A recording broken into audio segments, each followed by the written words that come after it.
Here. Chair Zarnicki? Present. Commissioner Barr to approve the agenda as published, the May 1, 2024 agenda as published. Would you do a roll call, please, Ms. Kenya? Commissioner Barr? Yes. Chair Zarnicki? Yes. Commissioner Farina? Yes. Commissioner Teller? Yes. Motion carries, okay. Agenda item 4 is the chairperson's opening remarks. Tonight's meeting will follow the agenda that was posted online and has been printed for you here and is available at the entrance of the room. It is important to let everyone know that the Planning Commission is created by state law. The commission is comprised of 7 members, all of whom have volunteered to serve. Members are appointed by the mayor and confirmed by City Council. The role of the Planning Commission is to plan and promote the efficient, coordinated development of the city for the health, safety, and general welfare of its residents. We are not here to negotiate with applicants or to allow everything an applicant is requesting. However, the Planning Commission does have the power to approve certain requests and recommend others, depending on the nature of the request and whether all of the standards in the zoning ordinance have been met. The Planning Commission may also impose conditions on a proposed project in order to ensure that those standards are met. Other individuals seated here this evening are the city's legal representative from O'Reilly Rancilio PC, Alyssa Erickson, the city planner from McKenna and Associates, Lauren Sayre, and city clerk Cindy Grinia. There is no public hearing this evening, so I will skip those comments. Agenda item 5 is approval of the minutes for the April 3, 2024 meeting. Is there any discussion? Yes. Commissioner. I have one slight, on page 3 at the top. It said, it was reviewed if Klein was a city of county road. That should be or. I'm sorry, which paragraph are you at on page? First paragraph, second line.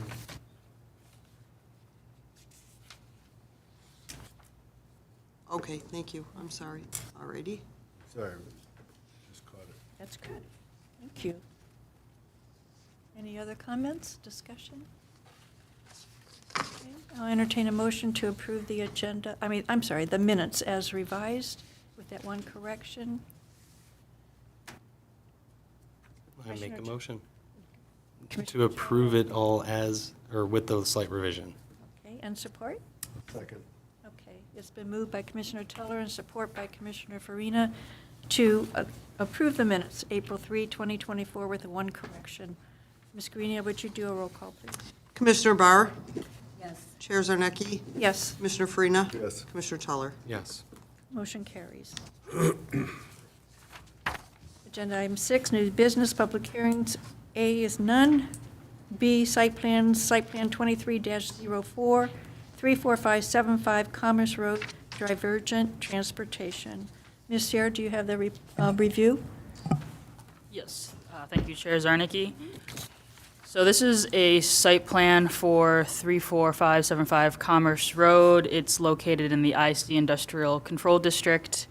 So the applicant is required to submit a site plan for the outdoor storage. They're storing school buses there in the back of the lot. I would like to make the clarification that in our review, we mentioned a previous site plan. I think more accurate would be current site conditions because we actually aren't able to find a site plan on record. So we're treating this as an original approval throughout this process. Currently, they're storing it on gravel. There's also a paved gravel area on the front that will need to be restored. And they propose reseeding the front to restore that front yard. So this use is permitted in the IC district. In terms of parking, the applicant on their site plan indicates 25 spaces, but are required to have 27 spaces. Additionally, there are no barrier-free, and they would be required to have 27, or sorry, not 27, if they have 27 spaces, they were required to have 2 barrier-free spaces, which they also would need to indicate on the site plan and dimension. Additionally, outdoor storage states that that if they're using it to park wheeled vehicles, then it should be paved to a surface acceptable to the planning commission based on use. Additionally,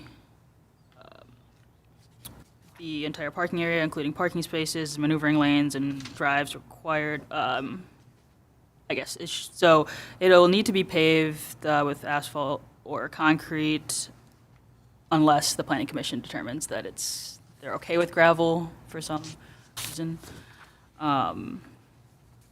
And we'll also note that it's abutting Sweeney Drain. In terms of the ingress and egress, the applicant has not provided the driveway width, so we would require that to be on the site plan as well. Additionally, they have not indicated a loading space, which is required, so we'd also require that to be indicated on the site plan. In terms of landscaping, I believe this picture is a bit outdated since it's a little bit, the lawn is more restored than this current image on page 3, but they still do have a gravel parking in the front. And then screening, the city attorney's office and I and my office went back and forth on this, and they did a thorough dig into the regulations, as there are some parts in the ordinance that seemed almost kind of conflict or go back and forth. So if I miss anything, feel free to correct me, Ms. Erickson. But screening is required. We noted the screening provisions of Section 3252, which encompasses outdoor storage. However, the use that it is approved under Section 32144, the industrial uses, would require that a chain link fence not be less than 6 feet, not be less than 50 feet from the front property or side street property line, and additionally a 20-foot green belt planting strip, no less than 8 feet in height, in order to screen the storage of the materials. So given that they're indicating that they have an 8-foot existing fence, however, they would need according to this, a 20-foot green belt planting strip that is 8 feet, and it also would have to be tall enough to screen what they're storing, the buses, which our understanding is that's over 8 feet. So we believe that they would need a variance for those items if they feel that it's a hardship to comply with that 20-foot green belt buffer. No signage has been received. Any new signage will require a permit. No modifications to the existing lighting. We did send it to Public Safety, who they noted that there's a diesel storage tank, above ground storage tank. Public Safety is fine with it being there, but it needs to be brought up to code. And I believe in October of last year, Captain Gillies informed them that, but no steps have been taken yet. And Mr. Vigneron also provided his review. This was under the assumption that it was not paved. When I told him that we would likely require it to be paved, he said that that would trigger a full engineering review, and that the stormwater system would likely need to be upgraded as well, and the county drain and soil erosion would also likely factor in. So given all of these outstanding items and, in our opinion, the requiring of a variance, we would recommend that the applicant revise and resubmit probably after they get the variance, but we would like a more complete site plan.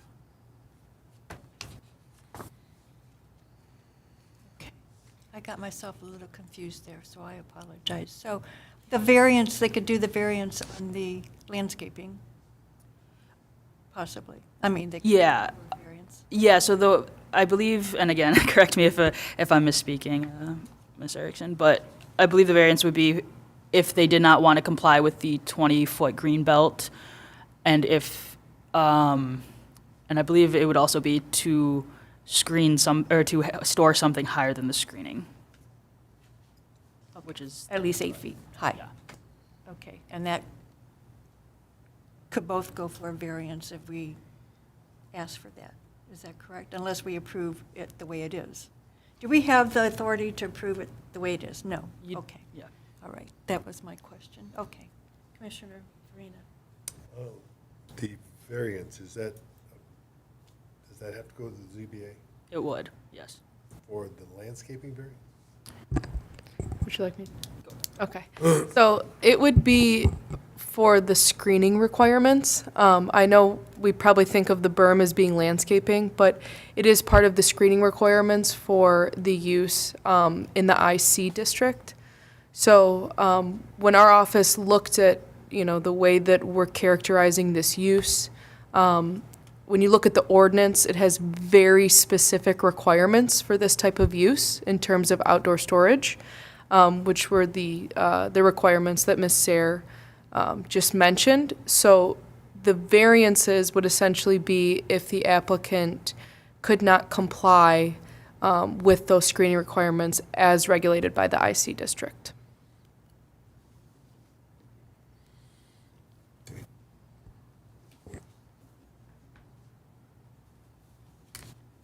Ms. Sayre, can I ask for clarification on your comment on your report? Under screening. Okay. Yeah, and I will note that we did have some discussion after packet was sent Okay. out as well, so Okay. this, So we're not going to, we don't have the option of accepting it as a nonconformity. Is that correct? so since we couldn't find an existing site plan with that approval prior, then we're, again, treating this as an original approval, so, no. No. Okay, because we are It's a- treating it as an original site plan to meet requirements. Yeah.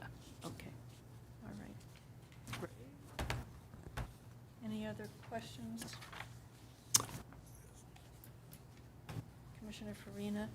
In the screening, to go along that one wall that, the side of the property where the fire lane is, would be pretty difficult to put a berm in there.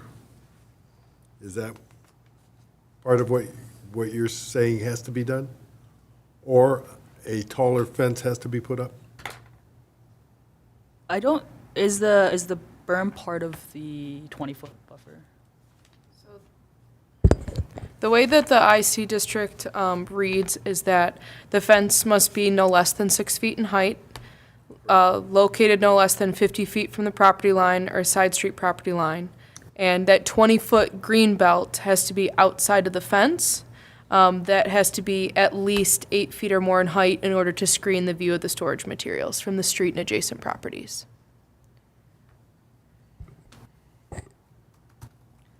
So I don't think you answered my question. Does it have to be a berm, or could they do it with a taller fence?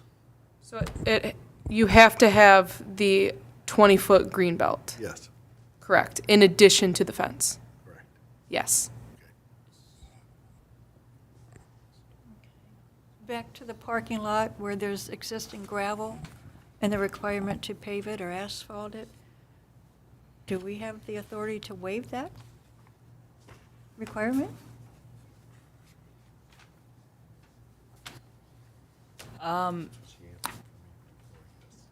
Yes. So under 3252, if open storage is for parked wheeled vehicles, it must be paved to parking lot standards or provided with a surface acceptable to the planning commission based on the use.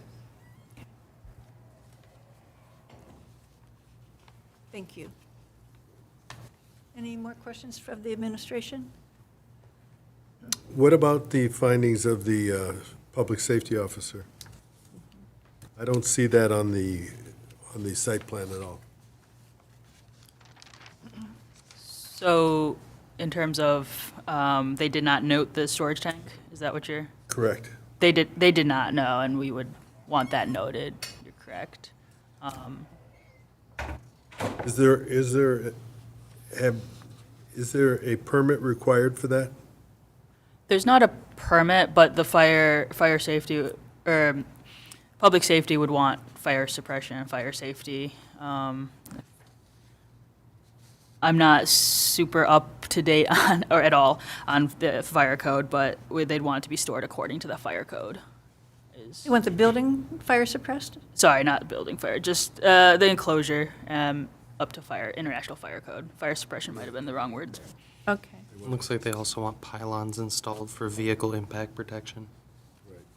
I'm sorry, Commissioner Toller, what did you state? It looks like they also want pylons installed for Right, vehicle some impact type of, protection. right. Okay. That would go through, if the site plan's approved, that would go through review by the fire department, and it would have to be an acceptable, Yeah, so I did speak with Captain Gillies, and he mentioned that he's happy to follow up on this, but since they're going through site plan review now, he's hoping that they'll get it up to what he said to, and then he'll go out and check again, so.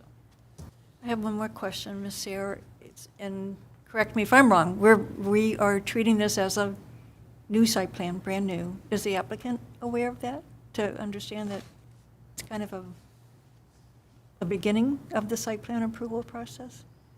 As a, because we can't find the Have you former talked site with the plan? applicant? I have spoken with the applicant. I don't think I've said specifically that Okay. statement, so. Okay, I will ask the applicant or applicants to come forward, whoever wants to speak, and come to the table and introduce yourselves and tell us how you are associated with the site plan. And go ahead and sit down, please. Speak into the mic, please. Yes, into the mic. I'll go first. I'm the applicant. I represent the applicant. We did not know it was going to be treated as an initial site plan approval, which is fine. It is what it is, and we're going to do our best to work through it. We have a good tenant.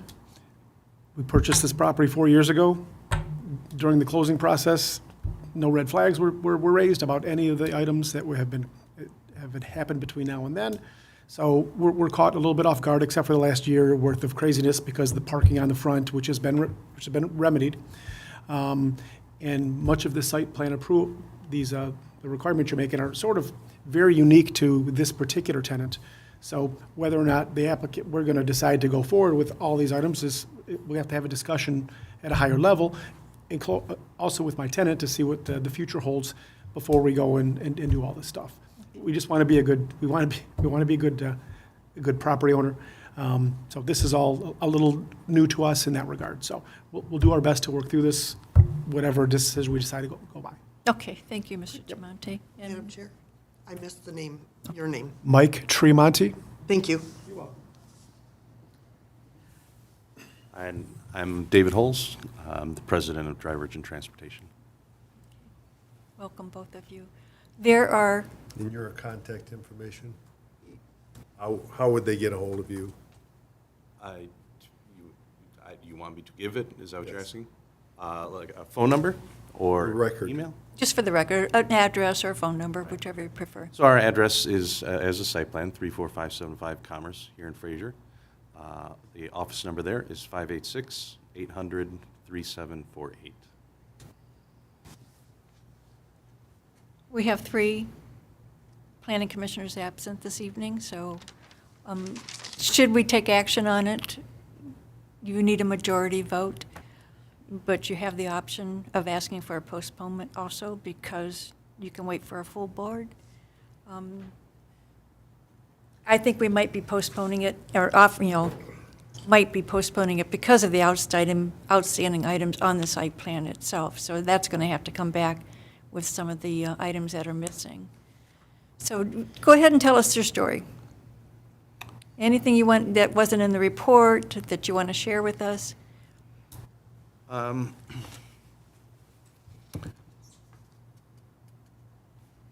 So we, as Mike had said, we moved into the property about 4.5 years ago. We moved in January of 2020 officially, opened up, and 2 months later COVID hit and everything shut down for the next year. So it was very much a slow open for us. But coming out of COVID, growth our business has been growing very rapidly. You know, when we moved in, I had 2 employees and me, and now the company has over 160 employees. So we're growing very rapidly, and you know, when I got this property, it was completely empty, and now, as you've seen in your visit, our property is completely full. So with that growth has been space challenges, right? So we understand the needs that the city has from a planning standpoint and a consistency standpoint. You know, every property can't be the Wild West, right? There has to be some sort of constraint and commonality, so we understand that. Okay. Just trying to find the balance between the two, right? Something that makes sense for our operation versus, as with the city. So things like the berm that was discussed, right? 20 feet on each side, and fencing, you know, the backyard's gone at that point, right? So there's just trying to work together and figure out, you know, when we go back and find the missing pieces that are still needed in the plan, and then Okay. hopefully we can come with some suggestions on how we can find that middle ground. Okay, we would love to have you come back with a revised plan and love to work with you to keep you there. I know you said you might be getting more buses than what you have now. Yeah, and our long-term plan is, obviously, this is not, everything's not contained here anymore, right? By the time we get to next school year, and I apologize, so our business, school buses were mentioned, but passenger transportation is our business, so most of that is in school bus, but some are in sedans, vans. We work with school districts all across Metro Detroit. Macomb County is our heaviest area, but we service all 3 counties and a large number of different clients. So with that growth into next year, we're most certainly going to have at least one other property location somewhere here in Metro Detroit. And that's going to alleviate the level of activity that's at this location, just from that natural growth. But we are, at this time, planning to still remain in this property and operating the business to a certain extent. So obviously, we need to find, you know, an arrangement that works. Okay, good. Thank you, Mr. Holmes. Commissioner Farina? When you put that diesel tank in there, were you not aware that it had to be shielded and have fire suppression for diesel? So fire suppression is not required, and the city fire department did not cite that. They did cite the International Fire Code, and which there's a few different things. The barriers, the pylons are probably the most significant thing that was required in that. It is not a public use fuel tank, right? It's private use. It's just for our own fleet, so the public aren't engaged in it. So fire suppression was not one of the things. Just the same with the building doesn't have sprinkler system because the square footage is lower than what is required from the city ordinances. So, and as was mentioned, there was no permit or anything to our knowledge that's required. Just the fire department's review and asking that we meet that international fire code. Do you have a copy of the planner's findings? The one for today, the summary, the site plan Yes. summary? Yes. Okay. Do you have any problem with any of it? With the whole summary? I don't know if I would say a problem, but as I said earlier, kind of finding a middle ground that makes sense, right? For example, cementing the entire rear of a property would be an incredible expense all by itself. And I understand there's needs, as we discussed, for consistency, you know, with the ordinances that the city has. But we also look kind of on our side as parking vehicles outside are very much like parking in an RV storage or, you know, boat storage, things like that outside, where nobody's paving, you know, 5-6 acres of ground with cement, right? They put the asphalt millings down, they park their vehicles, there's not a lot of movement in traffic. So something like that, which we already have in place, is obviously more attainable from an ongoing business standpoint. And hopefully we can find, you know, something, a more middle ground like that. But in general, I don't think we have a significant problem with the overview. It's just trying to figure out how we make it work, right? What do you do if if there's a large snowfall? can you plow that? The asphalt Gravel? buildings. So in the winter, it freezes, just like everything does. So that base is pretty solid. And if you have a good enough, I'm not an engineer, but in my experience back there, if you have a solid enough base properly installed, you are able to plow over it. Now, at this time, we have a lot of vehicles. So when the snow comes, not so much of it hits the ground. It's on top of the vehicles, right? So we get a little benefit that way. But we do have a landscaping company that does support the property, and plowing and salting is one of those things, and they are able to maintain it through the winter. Okay. Thank you. Any other questions? I have one other question. Sure. To analyze this and get back to us, how long do you, I'm going to make a motion to postpone. Okay? I think it'd be for your benefit, because right now, you have to have 3 votes out of 4, where you would have to have 4 votes out of 7. You know, so I think it would be in your favor to do that, as well as we don't have all the information I think we need. Sure. Okay, but how long do you think it would take you to get that information? And how fast would they need to get it back to you for the next meeting or the meeting after that? Are you talking for potential variance or site plan? Site plan. I guess that was almost a trick question, because they probably would want the variance because the 20-foot landscaping buffer doesn't quite seem feasible, but, so they would have to go to the next zoning board meeting. The deadline for that application would be May 13th to notice it properly for the June meeting. And then, since our zoning boards happen after planning, it would be July then, I would say. So it probably wouldn't be by May 13th. That would be a pretty tight turnaround, I think, to ensure that we had everything we needed, and especially if we have to submit. So we're talking about you coming back to the July ZBA meeting, which would put you at least to the August Planning Commission meeting, Okay. right? So, That one might get tricky too, because the ZBA for July is on the 18th, not the 4th, so yes, I know. we'd have to, I'm not sure if you'd wanna, well, we could put them on the site plan, because site plan doesn't need noticing, so I guess that's not as tricky as if it was the other way. I'm questioning, if we don't know what the applicant's going to come back with, how do we know if they only want that one variance to the landscaping? How do we know if it's not anything to do with the pavement in the back? Well, they wouldn't need a variance for the pavement, that could be It's- approved they by. just, that is required no matter what, Well, it would have to be, it could be changed by planning by commission. planning commission, okay. I can see the ZBA questioning, well, you don't have this on the site plan and yada, yada, yada. Mhm. But I guess they have to be only concerned with the variance itself. Correct. Okay, all right, okay.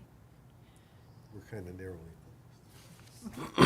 So if you know what variances you want to go for, you could apply for those before your site plan's updated, Okay. if that's helpful in the speeding the process up, if that's No. what you're looking for. Unless I have a question for you. Yes. Can I just make a motion to postpone to when the applicant is ready to come back to the Planning Commission? Yeah, so similarly to, do you remember last month for Foundation Solutions, we kind of had a similar situation? So my recommendation would be to postpone to the next regularly scheduled Planning Commission meeting following the applicant obtaining any and all necessary variances and providing revisions to the Office of Planning, to the site plan. That is my motion. Did you get that, Ms. Greenia? It's at 7:31 on the tape, so sure we did. So essentially, just to clarify, that would mean that the applicant would have to go get the variances, make the revisions that the Planning Commission discussed this evening, and then essentially administration would bring the site plan back, if that makes sense. Okay. Following ZBA, yeah, but yes. Does Mr. Tremonti and Mr. Holes understand the process then?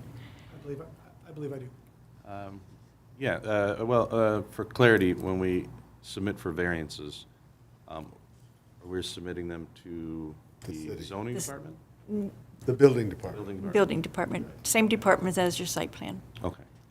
So, and that is addressed separately before we come back. So those variances could be approved and then put onto a new site plan as an approved variance. Okay. Correct. You got it. And I'm on the ZBA, so I understand. It's good to know people. Very good. No.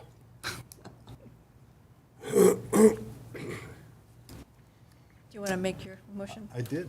Oh, that was your official one? Okay. Second. So- Okay. It's been moved by Commissioner Farina and support by Commissioner Tuller to postpone site plan 23-04, 34575 Commerce Road, divergent transportation, basically simply put to come back to the Planning Commission after ZBA action.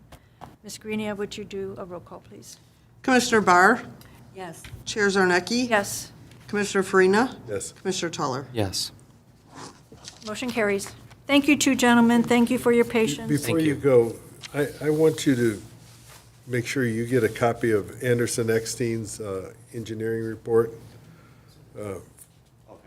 for Bob Logan, because it talks about stormwater and mini drain easements should be on your site plan, and I don't think that was in your review. Yeah, I believe we have that. Okay. All right, thank you. Yeah, I did. I think I noted in the email that if we gave it, there would be stormwater upgrades that they would be looking for, and it would trigger a full engineering review. You have it? Because if not, I have one right here. Okay. Beautiful. Thank you both. Thank Good you. night. Thank you. We very much want to see you successful, by the way. That's our whole thing. We'll figure something out. Good. You're welcome. Have a great night. Agenda item number 7, unfinished business, is sign ordinance discussion. Ms. Seer. All right. Well, first off, thank you everyone for your flexibility last month. I appreciate it. And this is the just about the finish line. So this is our last discussion, but it is a lengthier one. We've got a lot of items to cover. So I guess first off, here's what the adjusted schedule looks like. This was in coordination with Mr. Denault in my office, and so this is what we're shooting for. So after this meeting, we're going to really try to hit the ground running on drafting the full ordinance, making it cohesive, and getting all those pieces to speak to each other. So during that June meeting, we won't have an ordinance for you, but no, we'll be working hard in the background to get that draft to you by July 17th. So then we'll have the full draft ready, and Planning Commission can input any final revisions or additions, and then we're hoping for a August or September adoption by City Council. Any questions on this schedule or comments? All right. That's good. I wouldn't go to the August meeting if, Oh, no. That'll be one hefty. We'll just pile Mr. everything. Denault in will be August. there, that's fine, I won't be there. I'm going to recommend you come. All right, so this feels like a long time ago, and it's because it was. March 6th meeting, any comments on anything? We talked about temporary signage, it's in the memo, what we discussed a little bit. And then for temporary signs, there's also including some research on what peer communities are doing, which varies widely. So I'm not sure if this board has a direction on temporary signs, if they want to have a permit, or if they want to just have a registration, or if they just want to not have it at all. I'm sorry, I'm a little bit lost. Where are you? When you say they, who you mean? Sorry, if we want our ordinance to require temporary sign permits. A permit or just a registration? Or registration, yeah, I think is the, Madam Chair, may I Okay, ask a yes. question? I hate to interrupt, but will you be considering campaign signs, political signs as temporary? I'm only asking this because I thought I read that somewhere, and if people have to come in and get a Yeah. registration for each, or, you know, I mean, at times, we might have 100 people putting out lawn signs, and if that's what you folks feel the ordinance should say, that's fine. I'm just asking, because I know it will add a great amount of additional work during a time when there's plenty to do. And maybe you could just make an exception for those? I know the other day I sent you a question because I've already had my first request for, I've never had a clear understanding of what we allow and what we don't allow for campaign signs. We can't put them in the right of way, that's a for sure thing.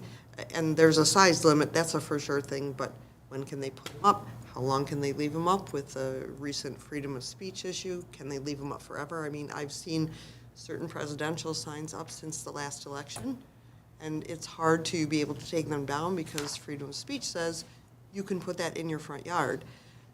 So, because I've already had my first candidate call and look for clarification on what he can put up for the August primary, I just want to know.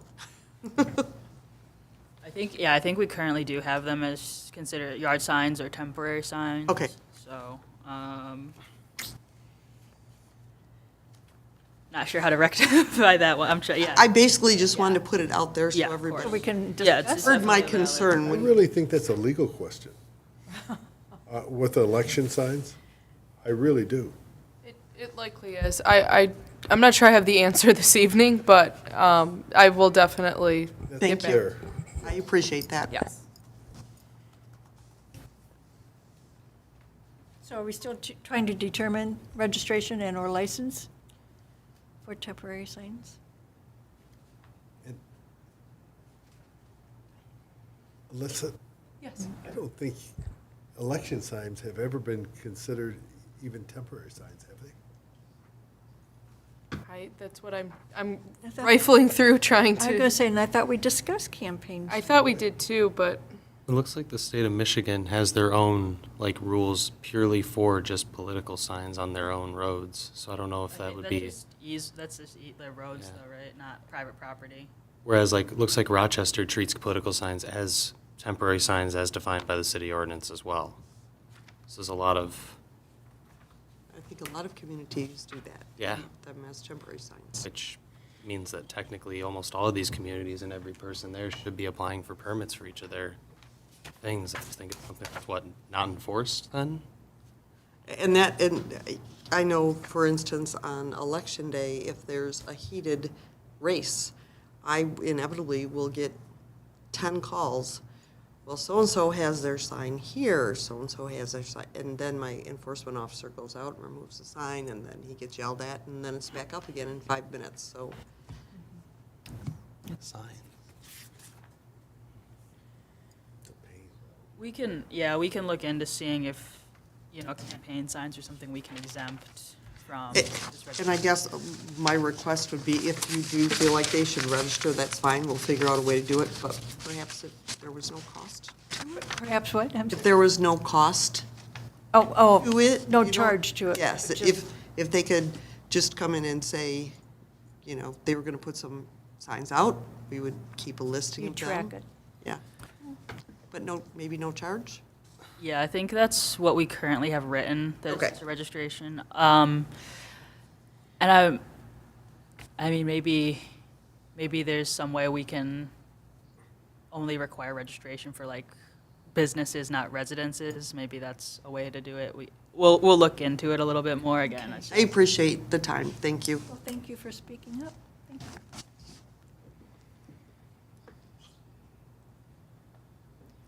I think we're ready to move forward. Okay, so we're thinking registration, but no permit, and, okay. Okay. Sounds good. I don't think political signs should be registered. No, I don't think so either.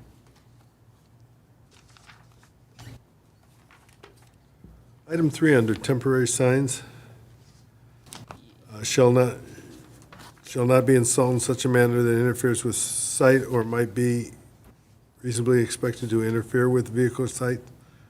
We should have a minimum distance from the road there, and a maximum height, so that we don't allow that.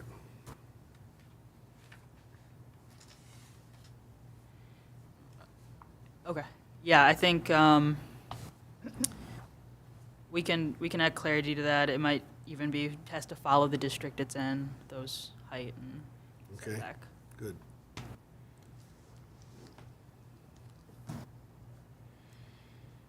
Any other items before we get into new stuff? All right. Still working on it, Frank? Yeah. We can always circle back. Yeah.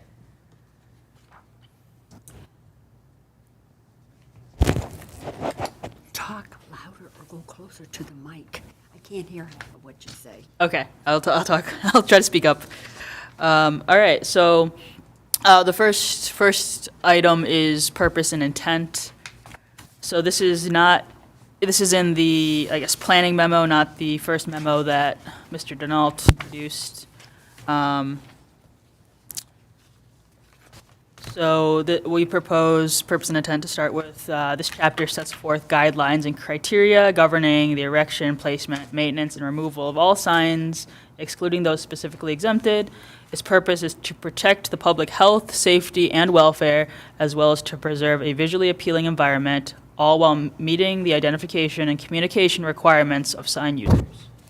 To fulfill this purpose, the following objectives shall guide this chapter and any subsequent revisions, additions, and modifications.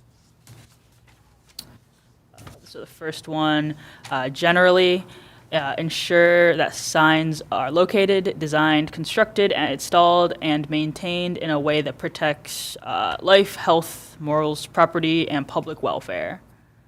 Public safety, protect public safety by prohibiting signs that are structurally unsafe or poorly maintained, cause unsafe traffic conditions because they are unreasonably distract motorists, have similarities to official traffic signs, or hinder vision, and impede safe movement of pedestrians or safe ingress and egress from buildings or sites.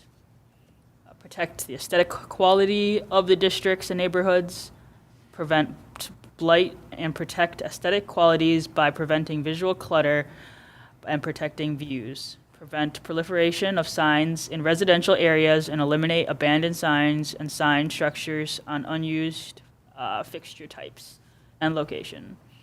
Lighting technology and control light levels. Free speech. The important governmental interests contained herein are not intended to target the content of messages to be displayed on signs, but instead seek to achieve non-speech objectives. In no respect do the regulations of signage prohibit a property owner or occupant from effective means of conveying the desired message. Nothing in this ordinance is intended to prohibit the right to convey and receive messages, particularly non-commercial messages such as religious, political, economic, social, philosophical, or other types of speech protected by the First Amendment of the United States Constitution. Business identification. Allow for adequate signage for business identification and other commercial speech, non-commercial speech, and dissemination of public information, including but not limited to public safety information and notification as may be required by law. Foster economic development.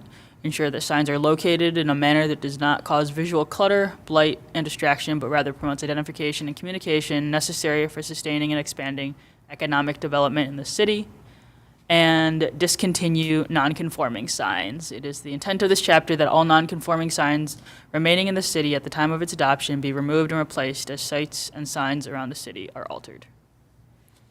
So any concerns, additions, subtractions on the purpose and intent?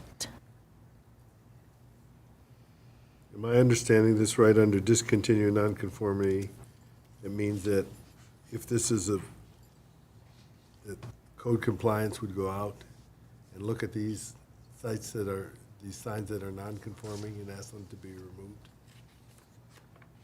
Is that what that says?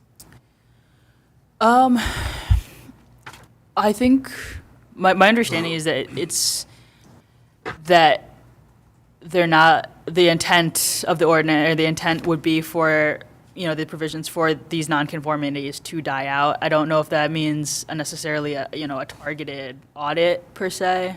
The way I read it is that once something is altered, then it's the intent of the ordinance that that non-conforming sign comes into compliance with the new standards. Okay. Do we need to explain that so that, I was going to say that would be better clarified as it was just stated by us, right? Yep. Kind of clean up that language. Yeah, we can clean up the last one.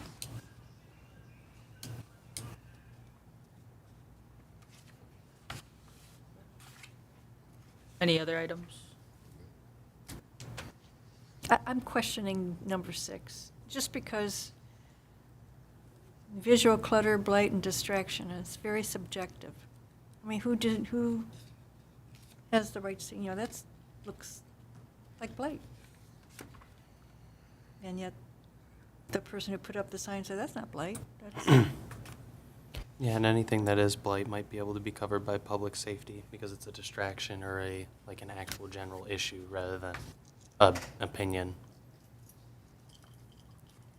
Some signs, Madam Chair, might fall into disrepair, might be rusted, things of that nature. Is probably not subjective, but more objective, so to speak. Some characteristics of blight might be contrary to like the property maintenance code or, things of that nature, I think is probably the intent to cover those items that are in disrepair or, something like that. I suppose I'll also note that these aren't specifically standards, but more so almost an intro into the principles guiding. So they still are important because in the future, if ordinance amendments are being made, then they would probably be guided by these purpose and intent, and that's, an interpretation is also guided by the purpose and intent. So Okay. they're still important, but it's not specifically an enforcing standard. okay. All right. I think Commissioner Fieri stepped up. There was a gentleman in the lobby Yeah. walking around, we're not sure what he wanted, that's what he's checking out, if he needed assistance or not, so yeah. Sign enthusiast probably, who got lost on his way in. Go ahead, Ms. Sear. I'm sure that Commissioner Farina can check, catch up. So, does this also fall into the category of kind of up to interpretation, using the word morals in that general aspect as well? I think that might be Yeah, laws? I think that word Because could probably be I cut. don't really like the word morals because that's super subjective. I agree with you, and I'm glad you mentioned it, because I thought about it myself. Mhm.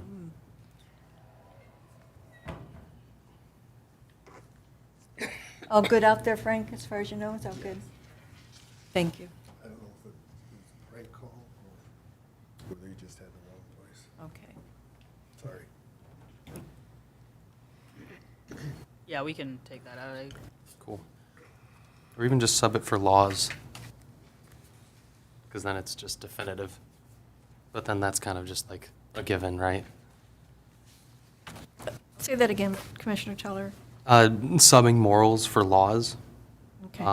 or just deleting it entirely if laws is just kind of a given.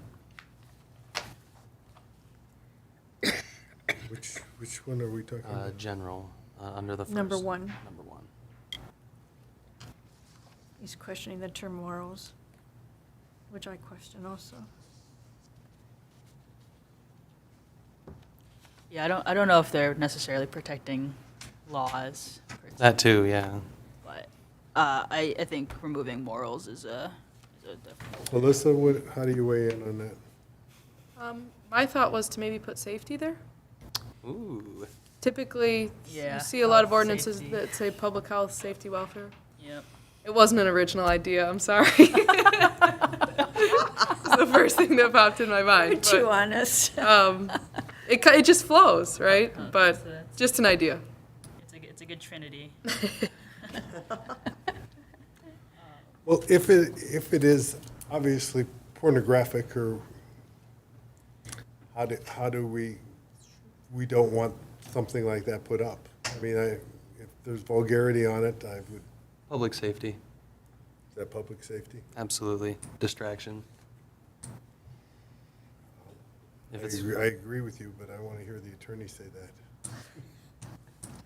I don't know if I can make that opinion here tonight. I can look into it more Okay. in terms of whether or not we're still continuing morals and a lot of the sign ordinances, not including it. That would be good. Yeah, I mean, I don't think I've actually, I know I drafted this. I don't think I've seen morals in any, so, you know. I'm happy to swap it out for health, safety, and public welfare. I think that's a lot more standard as well. I think I'd have to look back into one of our many previous discussions to see. I feel like we might have mentioned what exactly we can regulate, especially with the passing of Reed v. Gilbert. So, I do think there is still a way to regulate a vulgar content, though. That's not covered under freedom of speech. So, yeah. all right. So let me understand, the action is you're going to change that to public safety? We're going to change it, so it'll be ensure the signs are located, designed, constructed, installed, and maintained in a way that protects health, safety, and public welfare. We can keep property in, I guess, if you'd like to. Yeah. Yeah.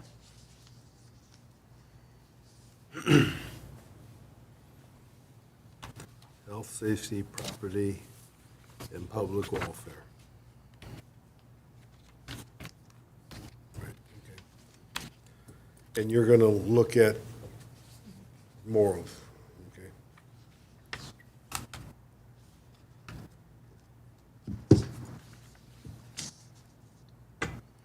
All right, so miscellaneous items. The first one that was noted in the original memo was temporary agricultural signs. Planning recommends removing that provision as it can be covered by temporary signs, just generally. Good for me. Sounds good. Directional signage, so directional signs shall be considered incidental and should be limited to one sign at each entrance, shall not exceed 4 square feet and 4 feet in height. Directional signs set at an entrance point may be located within a required yard, subject to the sight line and clearance distance restrictions set forth in this section.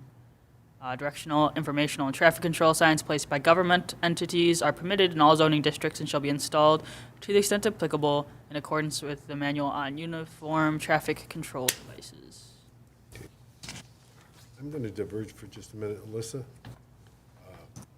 in the hockey land, there are no directional signs that were required in there.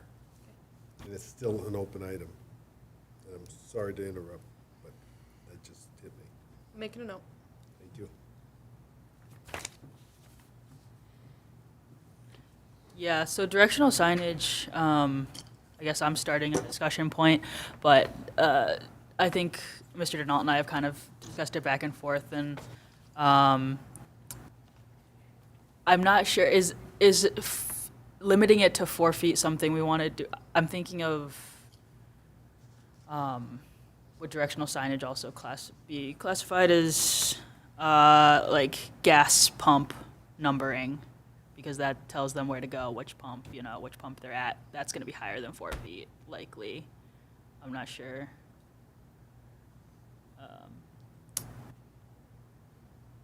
So that might be something we want to amend as well, or look into. Make it higher?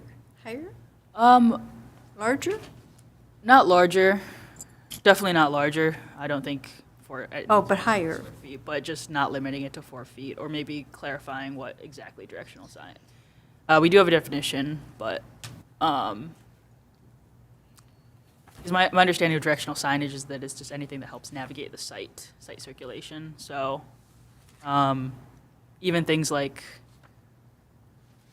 clearance clearance bars on drive-throughs. We don't consider those as, we don't require a permit for those typically. But they're still, so I would say that's directional signage. So we would limit those type of bars, is what you're saying? Well, as it's written, I would say yes, but I think that maybe we should look at that and redo that. Right, that's Again, true. I know I'm presenting this to Right. you, so That's okay, but yeah, I mean, I guess I wanted to bring that up.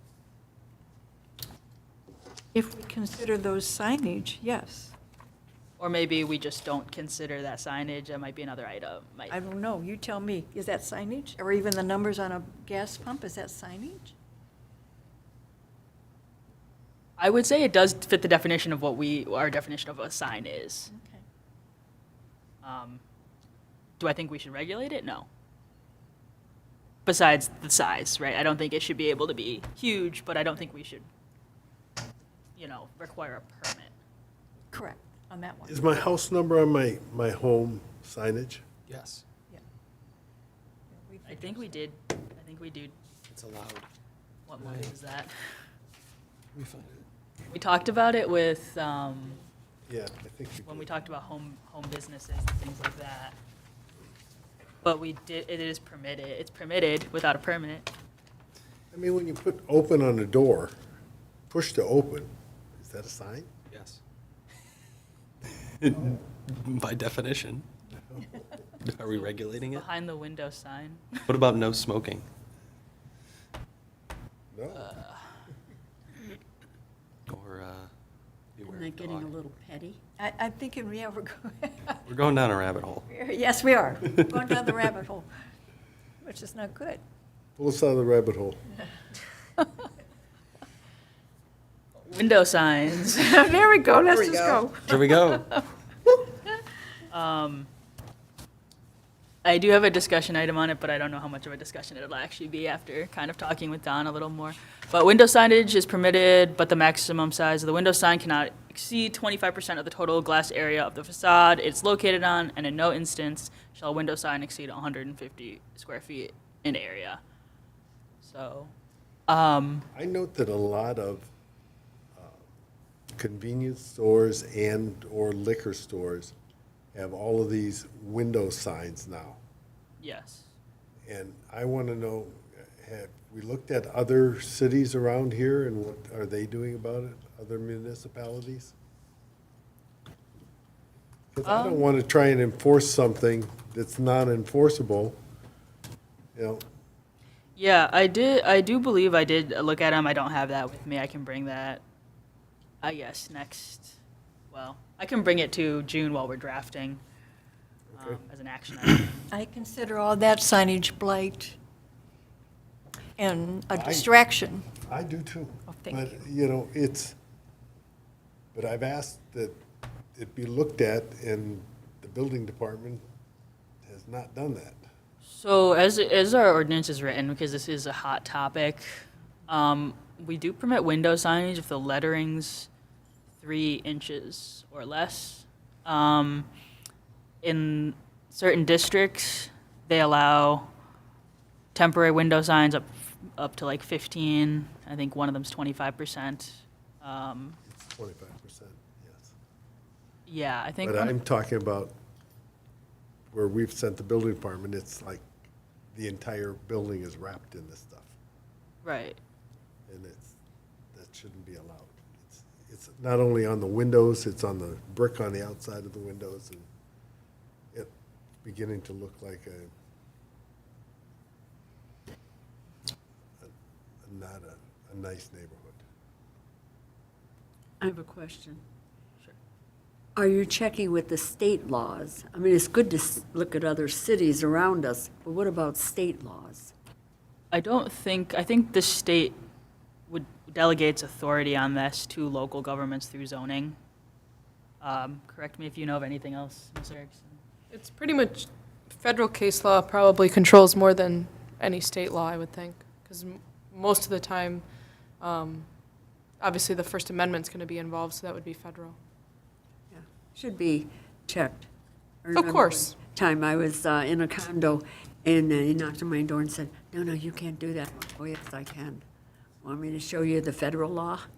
You know, so sometimes cities come up with ideas, but they're not legal. That's what I'm saying. You have to kind of compare state and federal laws. For sure. Yeah, and Alyssa's office has been doing that this whole time, making sure that we're not recommending anything that's violating any federal or state. Good, that's Laws. what I was, Yep, no, appreciate that check for sure. Other municipalities seem to break down window signs pretty aggressively, more than just that it's permitted and 25%. There's quite a bit more that we could add in.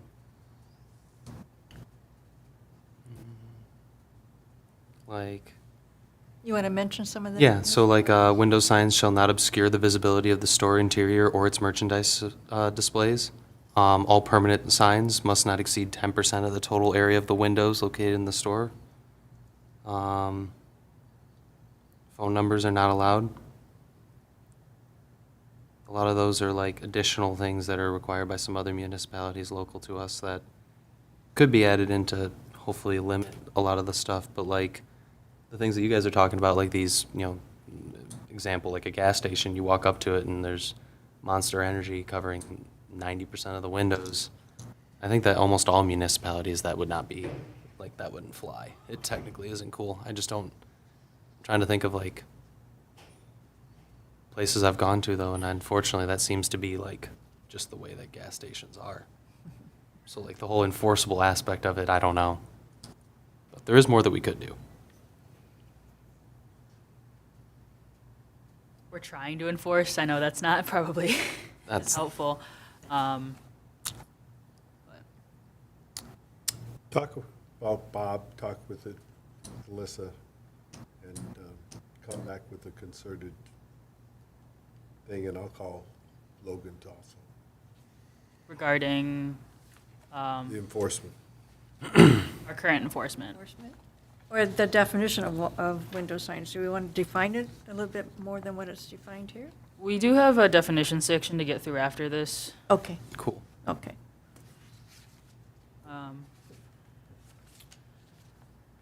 And I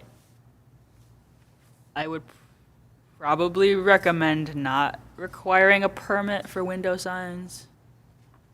And the reason for that is? Usually, permits go through zoning and building review. I think most window signs are, paper or just Paper, kind yeah. of flimsy things. I don't think they need to go through a full review and have a Okay. full fee for that. The fee would probably be more than the sign cost itself, likely. So I think just regulating where they can be or what, the dimensions, I think the 25% or whatever percent would be a more reasonable way to regulate those. Okay. Speaking of permits, so permits required. It's unlawful for any person to erect, alter, or structurally change a sign unless the sign is specifically exempt without first obtaining a permit from the city. Any sign that makes use of electricity must, in addition to a sign permit, obtain an electrical permit. The following signs do not require a permit. Government signs, including those used to identify public facilities, government buildings, parks, temporary government signs used for decoration or for seasonal events or holidays.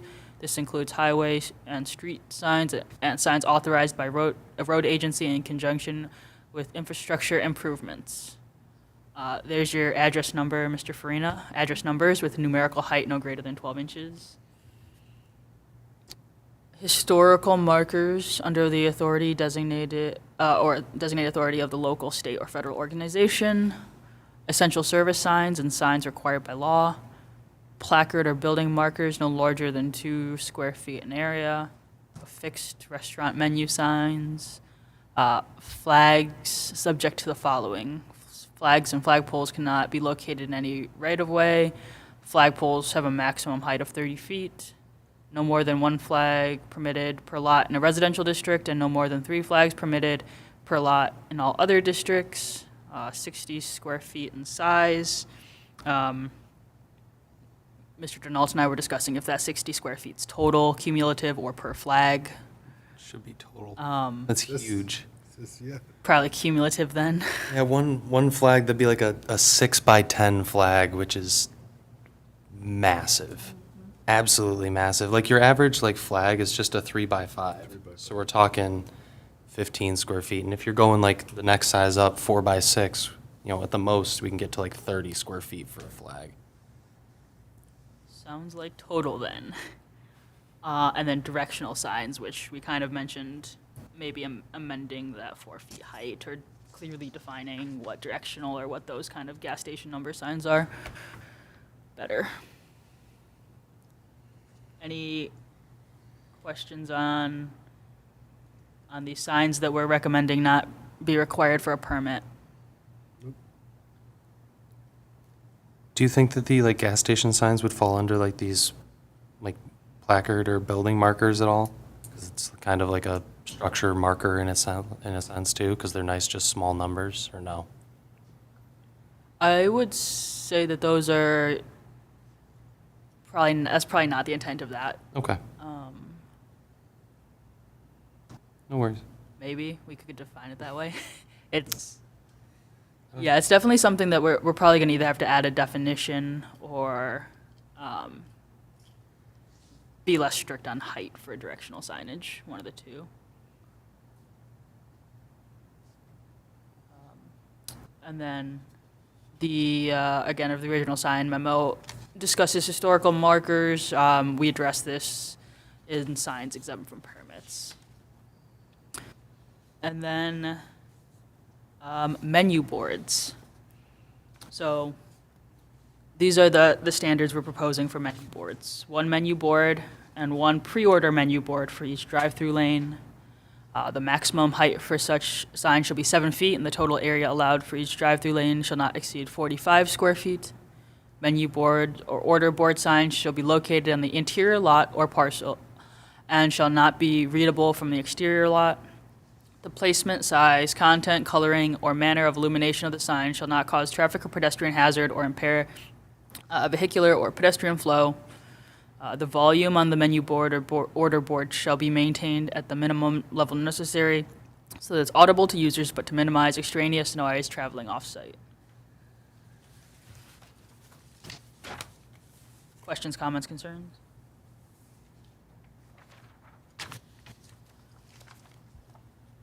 All right, now we get into definitions.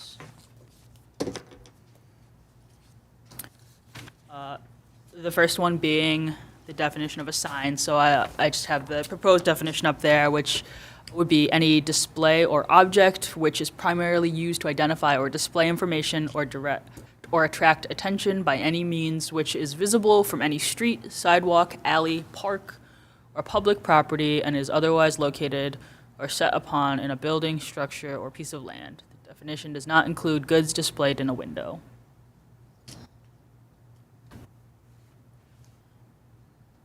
Any issues with that definition? Sounds like a sign. So the term that you see in the far left column, that's what's in our ordinance today, just for clarification. So accessory signs and advertising signs, planning's recommending removing.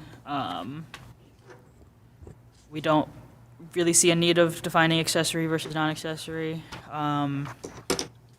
Additionally, we don't include provisions for advertise or differentiate advertising also, versus non, I suppose. The next definition is sign area, so it's another important one. The entire area within a circle, triangle, rectangle, oval, or other geometric shape enclosing the extreme limits of writing, representation, emblem, or of any similar character together with any frame or other material or element forming an integral part of the display or used to differentiate the sign form from the background against which it is placed, excluding the necessary supports or uprights on which such sign is placed.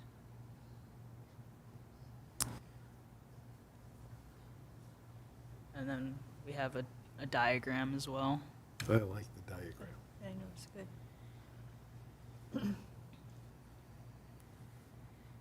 So any comments on sign area or clarifications that you think? Looks good to me.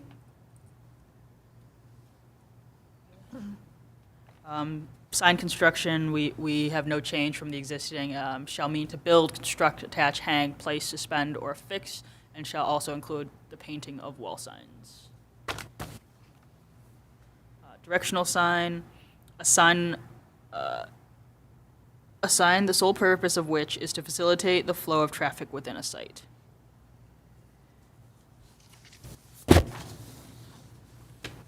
Festoon signs, we have no change from the existing. A sign where incandescent light bulbs, banners, or pennants, or other such fixtures are hung or strung overhead and are not an integral physical part of a building or structure for which they are intended to serve. Again, we have another diagram. The diagrams. If there's a definition that you think needs a diagram, we can also have our graphics department make one, so let me know on that as well. So for the flashing, animated, or moving sign, we recommend just changing it to moving. A sign that has any visible moving part, either constantly, or every moving part, either constantly or at intervals, flashing, scintillating, intermittent, or oscillating lights, visible mechanical movement of any description, or other apparent visible movement achieved by any means that move, change, flash, oscillate, or visibly alters in appearance to depict action, create an image of a living creature or person, or create a special effect or scene. This definition does not include changeable copy signs and electronic message signs that comply with this article. Ground signs, a sign supported by, what was it? Why doesn't it include electronic messaging centers? What is that? If you have an exterior messaging center, Those are I believe those are the signs that are like light up and or that the moving Like electronic your church signs. or like a gas station yeah, with an advertisement. why wouldn't it be governed by the same ordinance? So we have a different, I believe we define the do we not define the electronic? Or is it? Might have missed, no, we do, we define the electronic message board signs, later on. So I think they're just specifying that these moving signs are different from the electronic sign. So a moving sign would be something like, it's got an arm on it that waves, kind of, or something like that. Or it spins. Oh.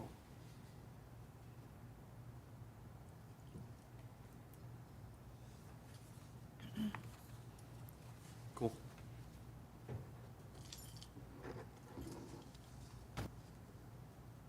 I believe it's specifying that it does not include the changeable copy or electronic message Okay, signs because there are parts of the ordinance that will prohibit moving signs, but not electronic. okay. So ground sign, a sign supported by structures or supports that are placed on or anchored in the ground and that is independent and detached from any building or other structure. Like it. Perfect.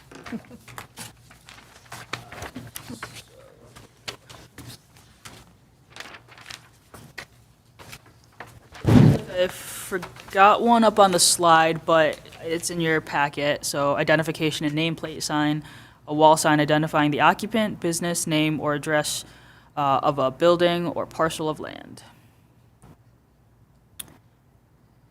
Mechanical movement sign, it's covered under moving signs, so we recommend deleting that one. Non-accessory signs, so it's kind of similar to the accessory signs previously, would delete that as well. Outdoor advertising, we also we wouldn't differentiate, so we wouldn't feel the need for a definition for that one. And so I guess our current ordinance, this might be to Ms. Greenia's point, the current ordinance does have a definition for political signs, so maybe we do want to bring that back and keep it. I think we initially recommended deleting it as it's be covered under temporary signs, but we might bring that back through our research and discussions. Okay. So. Thank you. Portable signs, no change. A freestanding sign not permanently anchored or secured to either a building or ground, such as, but not limited to, trailers, an A-frame, a T-shaped or inverted T-shaped sign structures.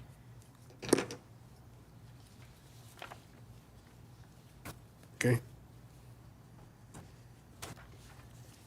That would include like the banners that say open, you know. We do have that defined as a feather sign later. I thought a feather sign was one of those figures that goes up in the I think that would be the cold air balloons we talked about earlier. air. All right. Can't keep all the signs straight. It's testing the memory. Every discussion's a memory challenge. Projecting signs. A building-mounted double-sided sign with two faces generally perpendicular to the building or wall, not to include signs located on a canopy, awning, or marquee. Pylon or pole sign, we have no change. A type of sign located in the ground and with a clear space of not less than 10 feet between the bottom of the face of the sign and the established grade. Real estate sign, no change. A business sign placed upon a property advertising that that particular property for sale, for rent, or for lease is for sale, for rent, or for lease. Real estate development sign, similarly, no change. A temporary business sign placed on the premise of a subdivision or other real estate development to indicate a proposed start to inform relative to availability.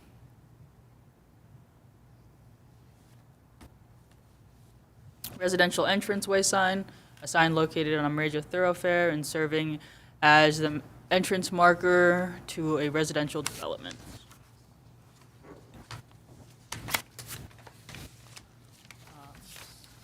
Roof sign, a sign that is erected, constructed, or maintained on, against, or above a roof or parapet of a building or any portion thereof. A sign mounted upon a mansard fascia does not, and that does not project above the highest point of the roof or parapet is considered a wall sign.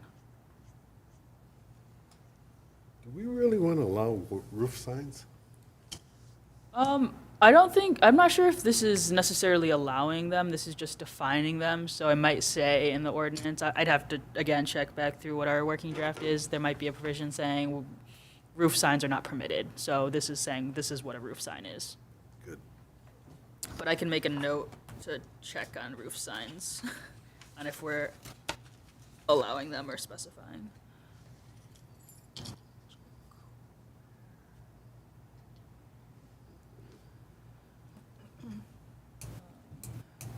Residential entranceway sign, oh, I think these got out of order, I apologize.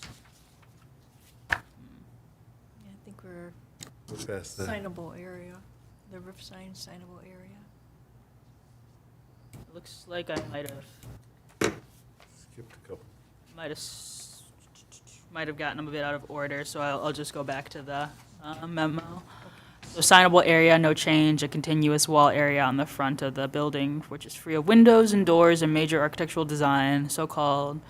Mansard roofs may be used for signable area, provided that they're within 20 degrees of a vertical plane and wall signs on them are vertical, unless individual letters are used to make up the wall sign.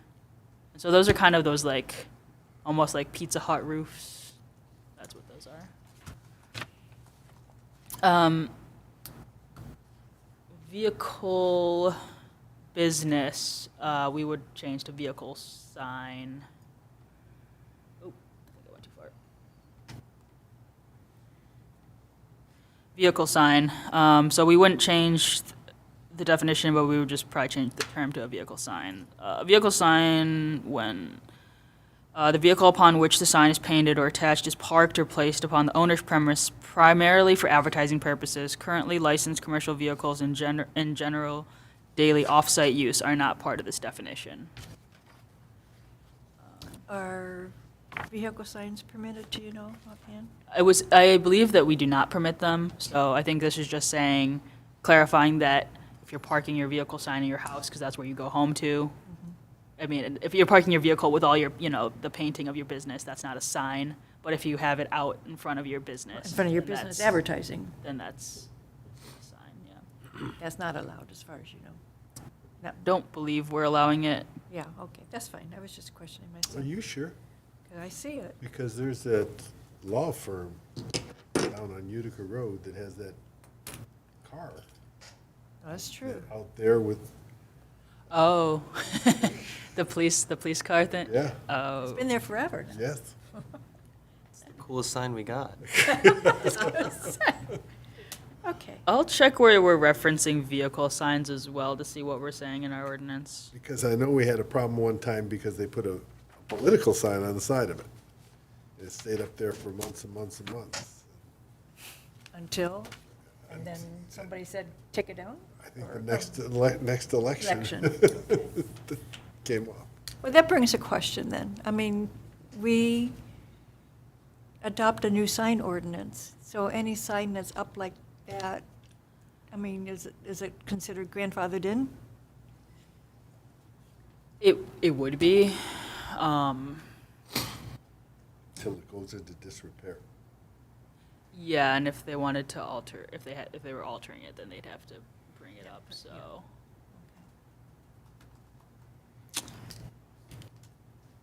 Yeah. That is a good point, Mr. Farina. Like I said, we'll follow up on where that's being referenced. Wall sign, no change, a sign attached to and placed flat against the exterior wall or surface of any building, no portion of which projects more than 12 inches from the wall, but may or may not project above the roof or parapet. I have just one question. On all these graphics, Alyssa, Yes. where it says like bar and grill.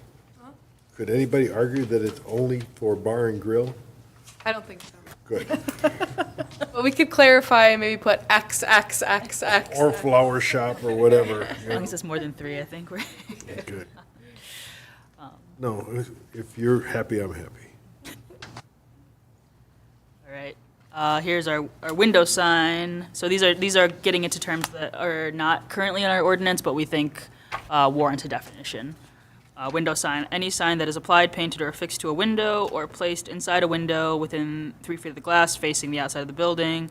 Customary displays of merchandise or objects and material without lettering behind a store window are not considered signs. Good. Temporary sign, a type of non-permanent sign that is located on private property that can be displayed for a limited duration of time that is not intended to be a permanent display. Banners, feather signs, and yard signs are considered a form of temporary signage. Window signs, portable signs, real estate development signs, and yard signs may also be considered temporary signs if their use is non-permanent in nature. Banner sign, a type of sign on paper, cloth, fabric, or other flexible or combustible material of any kind that is attached flat against a permanent sign face or strung between 2 poles or structures. And feather signs, a temporary sign composed of durable, lightweight fabric with a sturdy frame enclosed only a portion of the material's edge so it can remain upright and still be flexible in the breeze, generally shaped to be tall and narrow when affixed to the ground or other bottom support, affixed to a pole which is located outdoors and contains language for advertisement, greeting, or similar messaging purposes, which is activated by the wind and is used by businesses and organizations to promote events, products, or services. This one would be nice with a graphic. That's true. Be, descriptive, Amen. good suggestion there, Commissioner Tuller.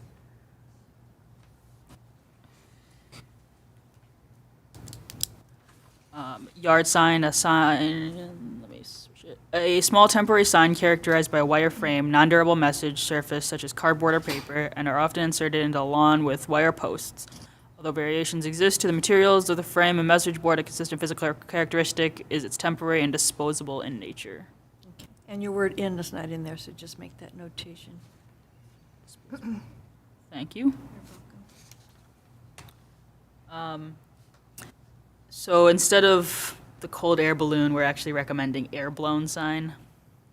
a balloon or other airborne flotation device. The wind dancers, those are those balloon people, which is tethered to the ground or to the building or other structure. Billboard, a large sign erected, maintained, and used for the purpose of displaying messages that can be seen from long distance or read from a vehicle traveling at high speeds. A billboard sign differs from a freestanding sign based on its size. Billboard sign is 200 square feet or greater in size. An off-premise sign is a sign that pertains to a business, person, organization, activity, event, place, service, or product not principally located or primarily manufactured or sold on the premise on which the sign is located. Electronic message board sign, which, seeing how we define it here, should probably be changed in that previous one to be consistent instead of center. An electrically activated changeable copy sign whose variable message and or graphic presentation capability can be electronically programmed. Electronic message boards are typically use light-emitting diodes as lighting sources.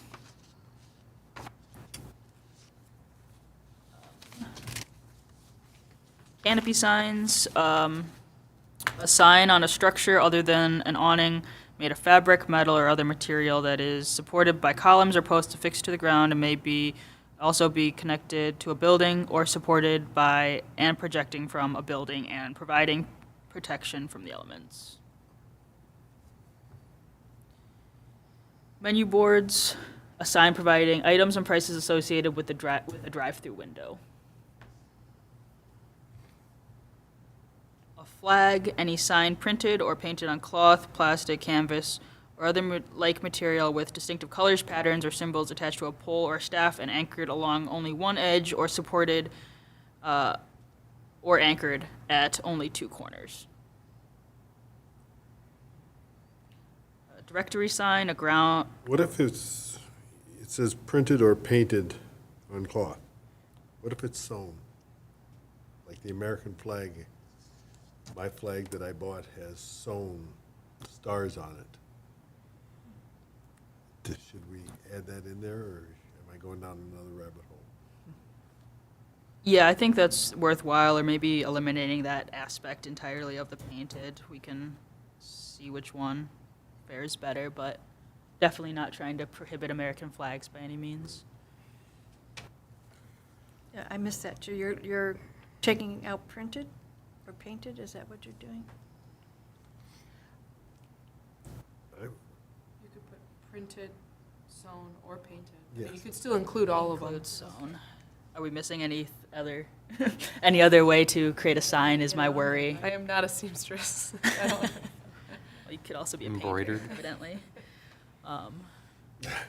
Same thing. We'll check on this one as well and look Okay, at some kind of. examples and make sure that we're covering our bases for flags. Does that fall into the category? Directory signs, a ground or building sign that lists tenants or occupants of a building or project with unit numbers, arrows, or other directional information. And sign face, the portion of the sign used for display of a sign copy, including all background area, pictures, and any other advertising devices shown in or on the sign. Sign frame and supports are excluded from this definition. Yahoo. Any lingering questions, comments right now? If not, you know where to find me. You have my contact information. Feel free to, you can reach out. You know where to Mortify find me. I love it. Thank you, Ms. Sarah. All right, that brings us to the end of sign discussion. So now your heavy lifting's over and ours is beginning. And then we'll already. Thank you. When you're coming back? June, July. July. I'll come back June with some examples from the, I believe, window signs, but Okay. But the draft itself is in July. yep, the draft itself, expect that in July. Okay. All right. All right, we're going to move on. Agenda item 8, public communication on non-agenda items. There are none. 9, monthly report, April 2024. Did we get a report? I didn't get a report. Did you not get a report? No, I got it in the ZBA, I didn't get it in the planning commission. Yeah, I guess I did. I did apologize, just- planning commissioners. That's okay. That means What's I anything new? also, let me pull out my zoning. Yes. Mr. Farina has actually a don't think copy I in front of him. I believe Miss Erickson can start off with Hockey Land. I think it was a little bit discussed. I do this every meeting, so I'm sorry. Apologies. We have one document remaining. I was in contact with their attorney this morning. We are hoping to get everything wrapped up here in very short order, but we are down to one item. Plus, you're going to check on the item I mentioned. Of course, directional signage and, Plus, I'm going to drive by and look at that bicycle rack up close okay. and pay a visit, probably. Also, if you could mention the building department, their fence is, it says fences must be maintained. It's half torn down, half laying on the ground. Where's that at? On which side? It's on the north side of the field that they purchased.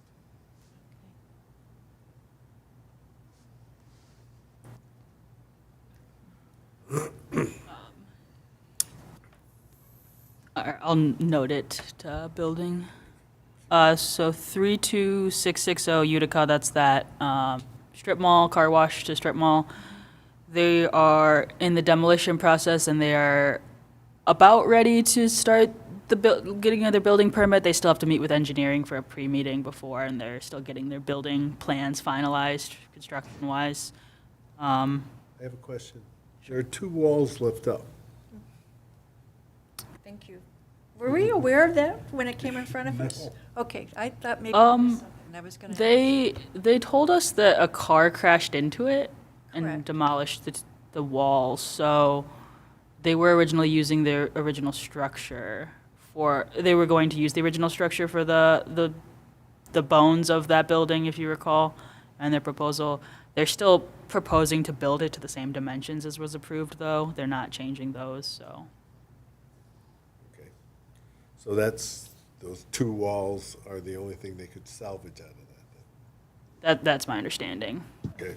Another question on that, and then I don't know how Fraser does demolition, but there was no fencing around when they went and bulldozed it down. There's no fencing around it now. I mean, should there be fencing?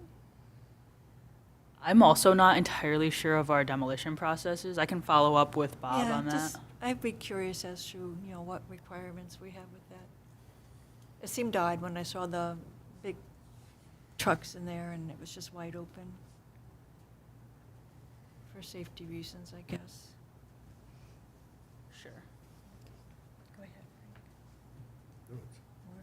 ahead. Yeah, again, apologies that this didn't quite make it into the packet. Was it in the digital packet? Because I apologize, because I, No, I don't think I think I might have just missed it, and I that's didn't catch an it. oversight on my part, so I apologize. do too. So the use variance for behind Shots Market 16659, that was denied at the April meeting. 34400 Klein, which Planning Commission saw last April. They went to ZBA. ZBA had some recommendations to revise, postpone, so they'll be back tomorrow to seek their variances, and if they obtain those, then I believe they'll likely be back for the June meeting from Planning Commission. And if you do have the report, you didn't mention Sheets. Sheets you have here is tentatively in July. It's now tentatively August, is what I understand. Yeah, the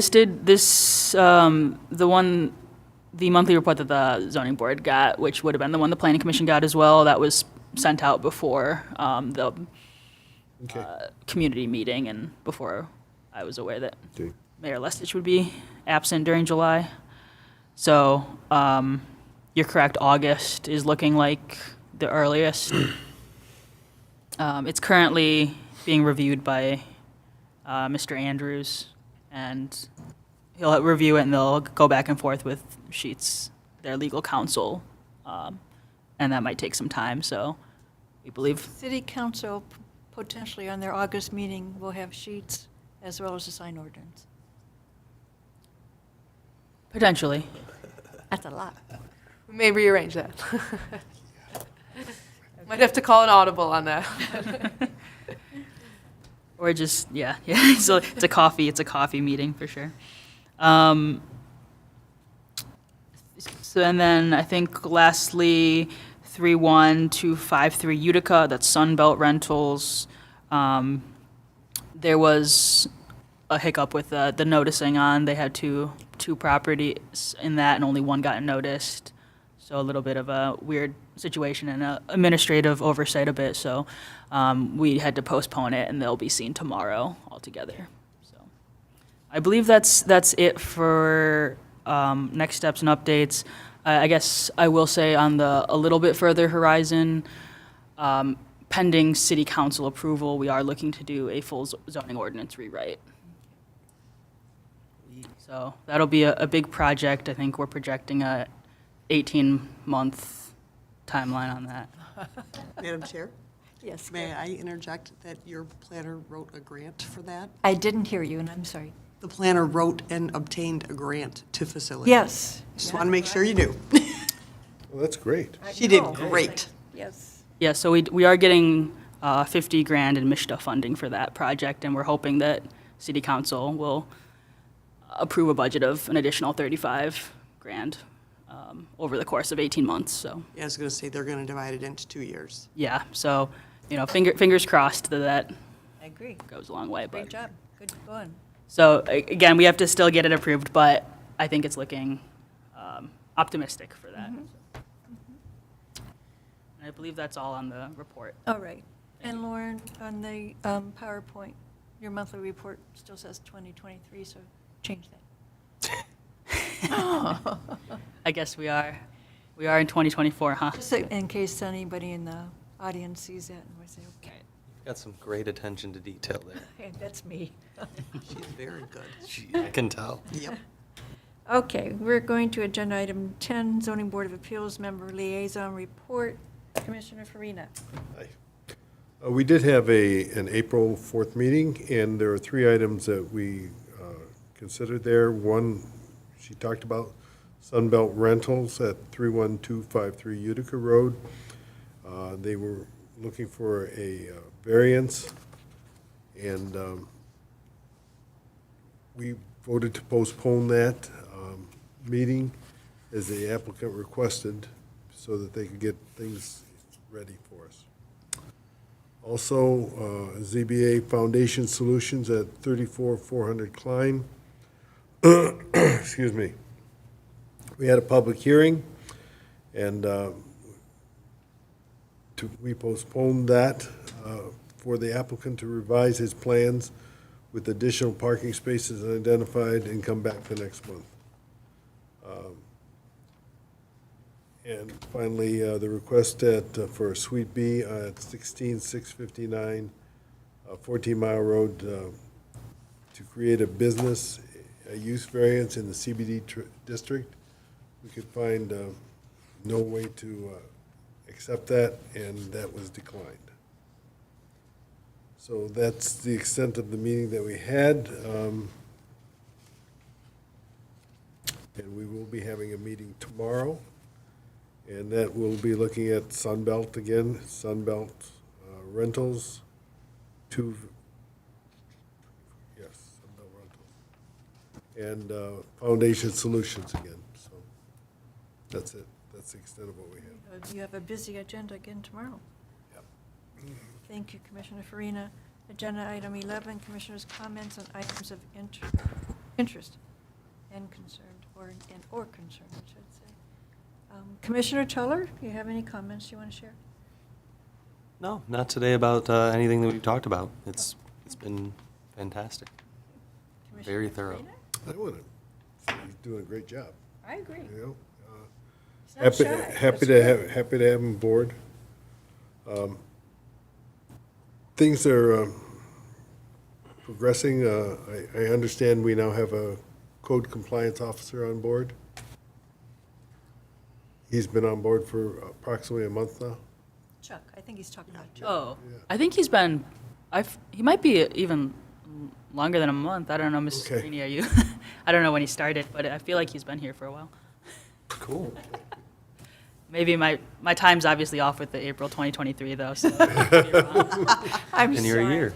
I just caught it myself. No, I appreciate the catch. All right, that's all. I thank everybody for doing a great job. Commissioner Barr, have any comments?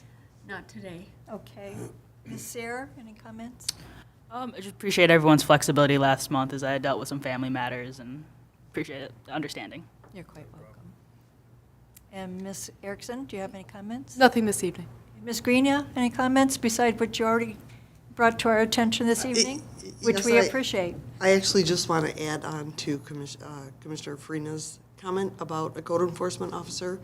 At the budget workshop, they did discuss adding another one. Oh, that would be fantastic. So they would have two, and most of council, it appeared, felt very strongly that that would be a good idea, Terrific. right? So, yeah, that'd be It great. is. It's great for the city. There's a lot of things that need attention, so thank you. Yes. I have no comments, believe it or not. I have, well, something simple. Are there any new applications coming next month? Do we have anything in the hopper? Anything exciting, Lauren? I don't think think, so? not after planning. Okay. Everyone wants to go to zoning. They heard they're more fun, I guess. I don't know. That's probably true. I'm thinking if we have nothing, will we have a meeting? If there's, we're not doing the sign ordinance, where you don't have any applications? Think about it. Yeah, if we don't have anything, then I think we could definitely Ooh. cancel that meeting because we're definitely going to meet the minimum. I think we already have met the minimum 4 planning commission meetings that the Okay. EA requires. So Okay, all right. I will keep everyone posted though. if we Great, get I any know site you will. plans. I know you will. Okay, all right, so, ready to adjourn? Motion to adjourn. I would like to make a motion to adjourn. I'd like to second that motion. Okay, it's been moved by Commissioner Tuller and support by Commissioner Farina to adjourn the meeting. All those in favor say aye. Aye. Any nays? And motion carries. Thank you. Thank you for a good meeting, everyone. Thank you.